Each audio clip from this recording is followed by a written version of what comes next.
G'day all and welcome back to Freo Faithful for this week's edition of the OPPO View. We've got a big game this Sunday against the Sydney Swans, and we had the True Bloods potty on earlier this season for our round 2 clash, and we lost, so we saw them as a bad luck charm. So I've decided to get Riles on for this Sunday's game. How are you going, mate? Yeah, going good, thanks, mate. Been smashing it this year with the new content you and Drews have been putting out. Watch it from time to time. It's great stuff. So, came for a chat.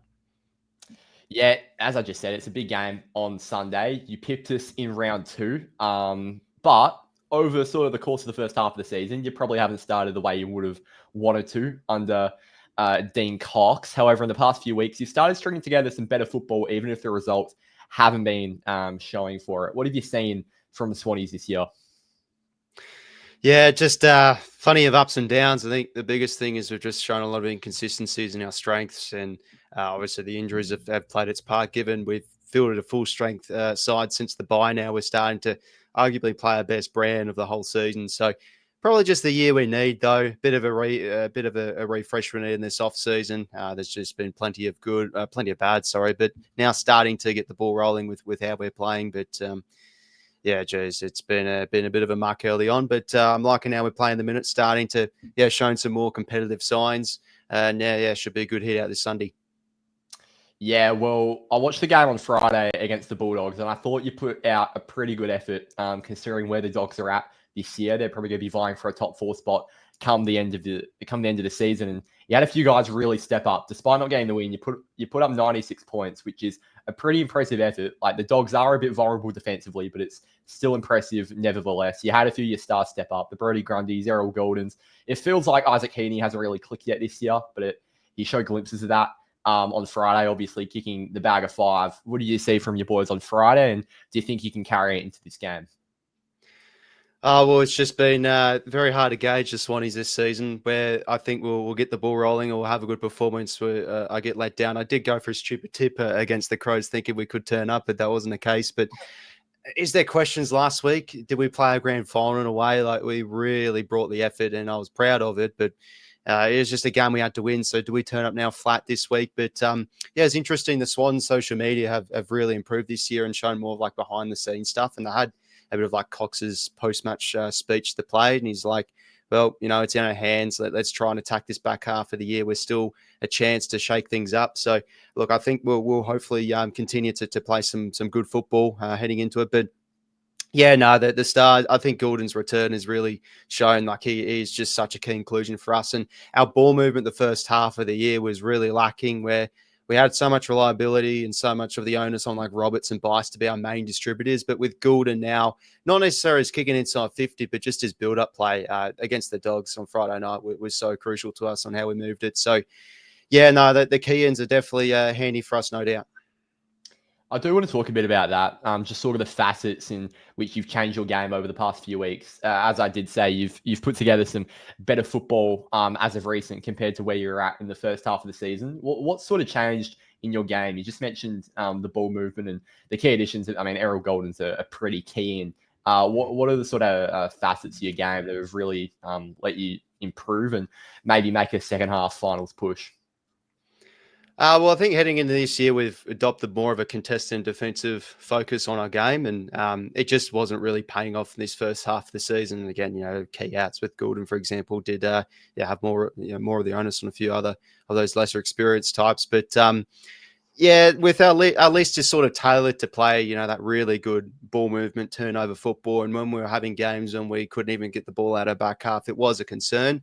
And like we won, I think, the midfield battle against Adelaide, for example, but just a lot of dirty ball and etc. But there's been signs this season where we're starting now to turn the screws a little bit better in the contest and defensive wise. We've looked a bit more stronger at ground level in our back 50. What I've really enjoyed is just we've really just spread our wings the last few weeks, getting a bit more dare, getting a bit more confidence. The connection's been a big issue this season, and the synergy on how we move it. So I think the big thing is definitely how we're moving it with ball in hand. That's probably one of the biggest differences the last few weeks. In terms of the team changes for this weekend, there's a bit of contrast between our two teams because Dane Rampy's been ruled out for you a lot, and Alex Pearce is coming back for us. So yeah, it's not ideal for you. I'm not saying the game's all won, but we do like to play our footy coming off the back, off a strong defensive mindset. Obviously, it's always just sort of been Justin Longmuir's ideology, ever since.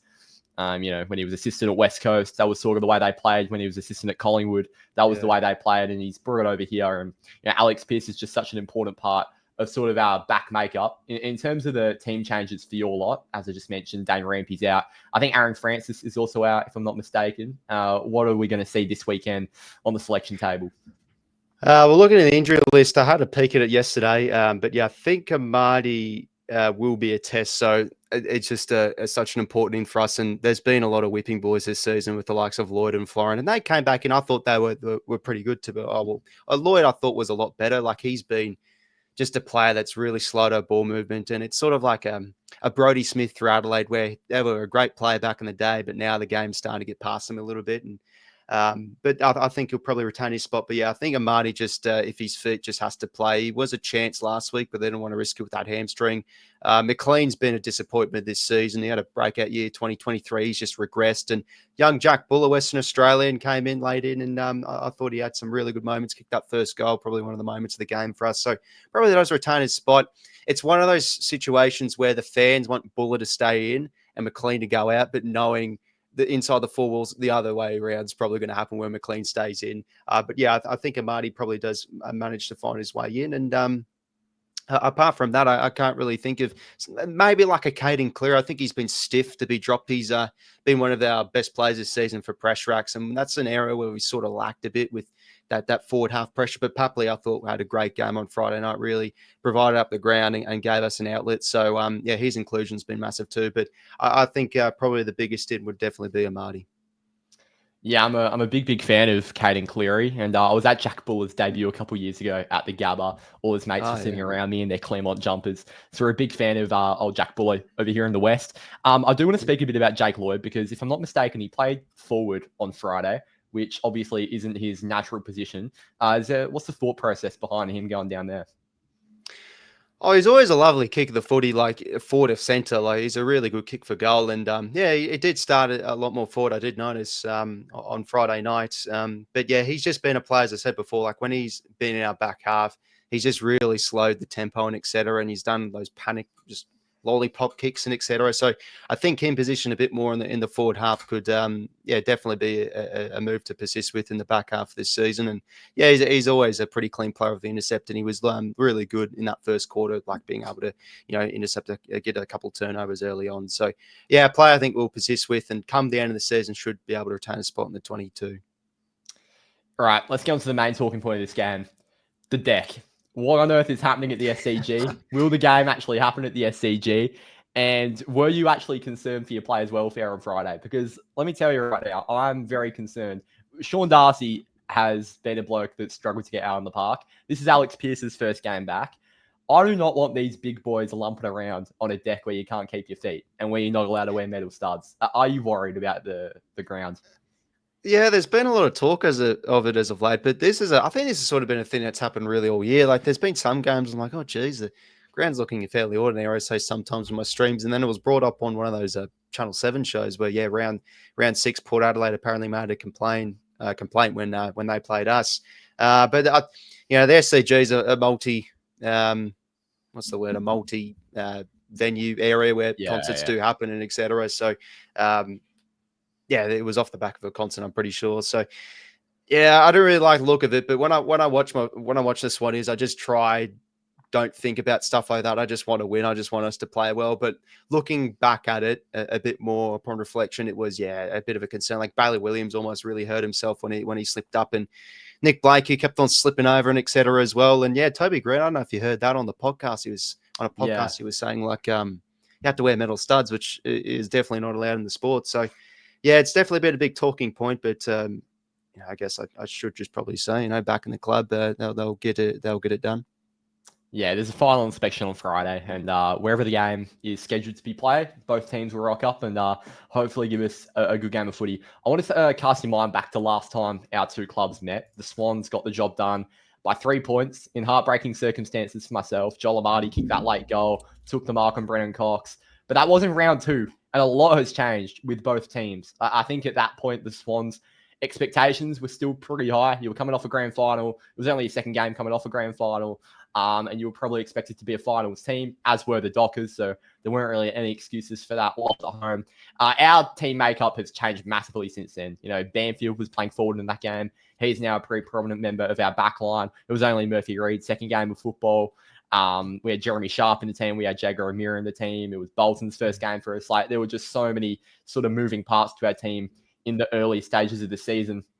And just looking at your team from that game now, you had guys like Tom Haggerty in the team. Obviously, Riley Bice has left the team as of late. You went the double ruck of Grundy and Laddams.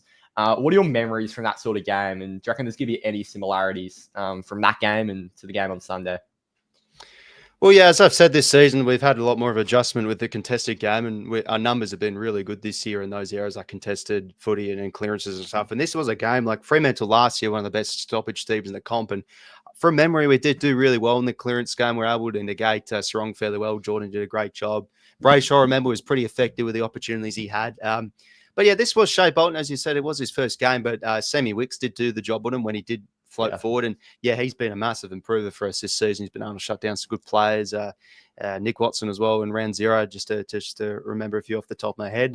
Did get carved apart by Cozzy Pickett a few weeks ago, though. But no, he's still learning. I think he's been a rapid improver for us. So if he does float forward, it probably does get the job on him. And yeah, that game had its ebbs and flows. I think from memory, what did we kick? Yeah, 9 goals, 14, 9 goals, 11 for Fremantle. So it was a bit of a rough game to watch. But I remember thinking, geez, the Dockers looked fairly ordinary this game. It was a shaky start for the Dockers. They did have obviously had that poor hit out against the Cats. But, you know, I've been fairly bullish on the Dockers this season. I had them for top 4. And they're probably one of those teams where they start off a bit shaky, but now starting to get the ball rolling and, you know, 6 wins on the trot. And yeah, I think, like, beating Sydney is always a pretty tough test, and you've got the wood over us. I think the past 2 times you've played us, you've gotten the win. So yeah, this would certainly be a big win for your club if you're able to get up here.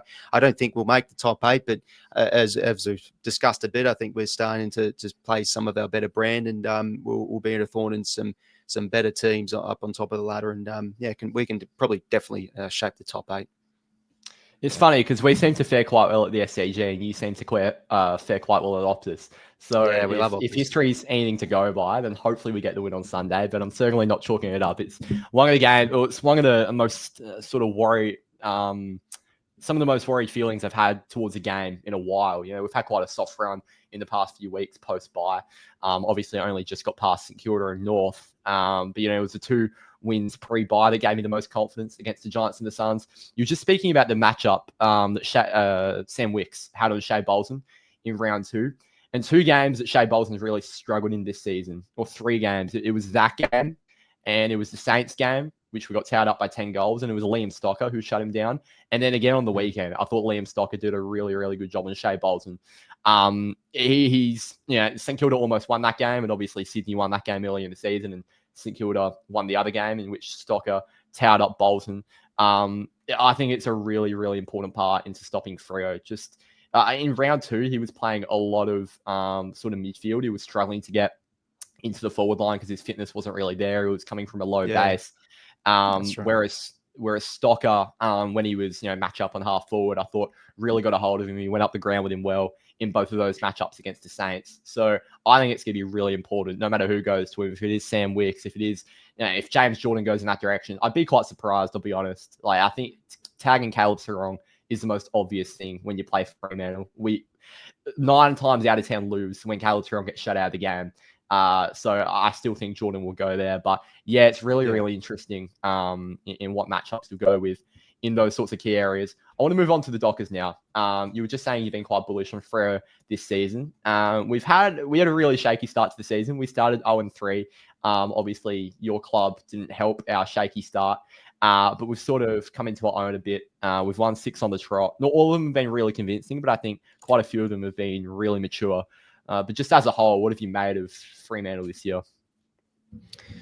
Yeah, well, I was pretty bullish on them because I think when you always do predictions, you got to have like teams outside of the eight that push in and make a charge. And Fremantle were in the box seat for finals. I think you were in the top four when you knocked us off last year at the SCG.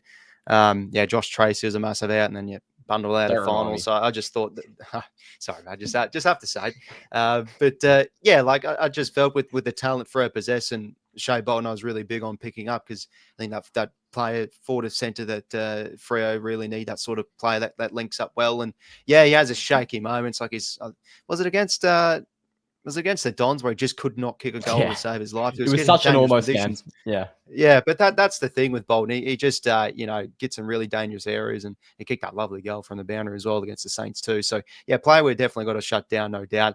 But yeah, I'm liking just how Freo moving the ball at the minute. Jordan Clark been loving him this season. I think he has to be in the All Australian conversation. Just so consistent and really good defensively. I always find as well. He tackles well. He's got great chase down pressure and good in the air too. Ryan started off a bit ordinary, but I think now he's starting to get the ball rolling a bit more defensive wise. And then yeah, just through that midfield, that's where they can always do their damage. Jackson's been one of the best players in the comp the last few weeks. Loving him on the ball, big body, and I'm finding Fremantle tend to swing him a lot forward in later stages of games in crunch time, and that's where Freo have been really good this year. In the closer games, especially the last 10 weeks or so, they're really now starting to play more connected football and not really bow out of the contest and able to pinch a couple of close games like against North Melbourne, for example. So yeah, no, there's a lot to like with Fremantle, and they're going to be a tough test on Sunday, no doubt. What sort of personnel do you see as most threatening to Sydney that we have, whether it's game style or players? What do you see that we can really penetrate you with? Well, from memory last year, for I think at the SCG, they really killed us with transition, and that's sort of where we struggled the last few weeks. Like we restricted Port to like under 40, inside 50 is very good, but a lot of them were just end to end, and that's how the Dogs beat us last Friday. Just on the outside, they were too good for us, and their ball movers on the outside were excellent. So as I say again, Jordan Clark can always control the game in the back half, and Alex Pearce, him back in. We can struggle sometimes with sides dominating in the air. So could it be a player that really dominates aerial wise? And I think it's hard to go past Brayshaw and Sarong. Like I think we can take Sarong fairly well out of the game, and I'd probably trust us to negate Fremantle's midfield given the numbers and how our midfield's gone this season. But we just can't let them loose, no doubt. And Brayshaw, I think his disposal's been excellent this season, so he's definitely one that can change a game as well. And Josh Tracy been unbelievable in the air. I think McCartan and Melican have been very good this season. On they're key forwards they match up against have their moments, but they've been awesome their ways as well. They've been really good in the air, and I think McCartan's return is going to be big for us. And we probably would have beaten the Doggies last week if he was playing in Rampy as well for a full game. So yeah, there's plenty to like with Fremantle, and I'm just loving how they're playing as a team with how they move the pill. It's funny because you'd almost rather Alex Pearce play than your arch nemesis Josh Draper after his heroics last year at the Yeah, that's the SCG one. in his second game or Unbelievable whatnot, game. just dragged us over the line. I'm going to ask that question and vice versa now. What areas of the Dockers game do you see as a bit vulnerable, and where do you think you can penetrate us? Yeah, I think we're going to bring the pressure, no doubt. Cox has always said this all season. Just we need to up our pressure and stuff. And Freo at times can look a bit timid with their ball movement sides bring elite pressure, and that's an area where if we can try and lock it in the half, in our forward half, and take the game on through the corridor too. Our corridor use is really upped with Goulden's return. I think that's going to be an area for us to try and expose Fremantle, and get it done in the midfield, in the trenches, try and win more inside 50s. I think that's going to be a key area of the game. And as I said, our midfield, I think numbers wise, has really improved this season. So I'll probably back us to try and hopefully for the most part negate Freo's midfield. Right, give us your tip. Are you confident? What are your feelings going into Sunday? I really don't know what to expect. This is sort of how I felt last week against the Dogs, and given what we saw, will we keep the ball rolling or will we turn up flat? Was that our grand final last week? It's a tricky one. I probably lean towards the Dockers just because I'm liking how they're moving the footy, and we've been, as I said before, we've been exposed a bit in transition. So yeah, no, this is a happy 100 grand for them as well. So they like the SCG. I think they'll pip us in a close one and back and forth a bit. And you know, our goal kicking has just been shocking in the minute. Watching last weekend, just key forwards, slotting set shots. Every time that slotted straight through the middle, I'm like, why couldn't we do that on Friday night? It was just, it really hurt myself. It really hurted me seeing that. But yeah, I think Freo will probably win a close one. I'll go then by 8 points. I'm gonna go the other way, mate. I'm gonna hit the Sydney Swans. For some reason my confidence is dwindling a little bit. We've had some mature wins as of late, St Kilda game and the North Melbourne game in particular. Even the Essendon game, I don't think we were at our best. We don't have to be at our best at this time of year as long as we're building towards it. That being said, I don't feel like I feel like we're due a loss. Like we've won 6 in a row. We've been at home for so long. It's our first road trip in over a month. So I think a lot of factors going to play into this. You've been playing on this deck for a few weeks now, where it's pretty slippery and it's hard to keep your feet. And I think you'll probably have an advantage in that side of things. I think one thing where we can pip you is sort of the wet weather element. If it does rain on Sunday, we've been one of the best wet teams in the comp this year. But aside from that, to be honest, I think we're just sort of due a loss. And with all the factors adding up, I think the Swans will pip us in a close one. I haven't tipped against this many times this year. It's only been 3 or 4 times, and every time I have tipped against this, we've gone on 1. So maybe I'm just trying to use reverse psychology. But that being said, my confidence isn't sky high. I'll be honest. Anyway, thanks, Riles, for joining me on this week's edition of the OPPO. Where can the people find your content? Yeah, Riles Mucker on YouTube.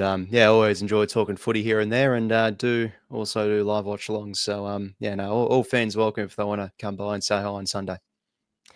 Thanks all for watching. Keep on top of the content all throughout the week on the Instagram and the YouTube and the Spotify. Rate 5 stars if you're listening on there. Thank you all, and we'll see you next time.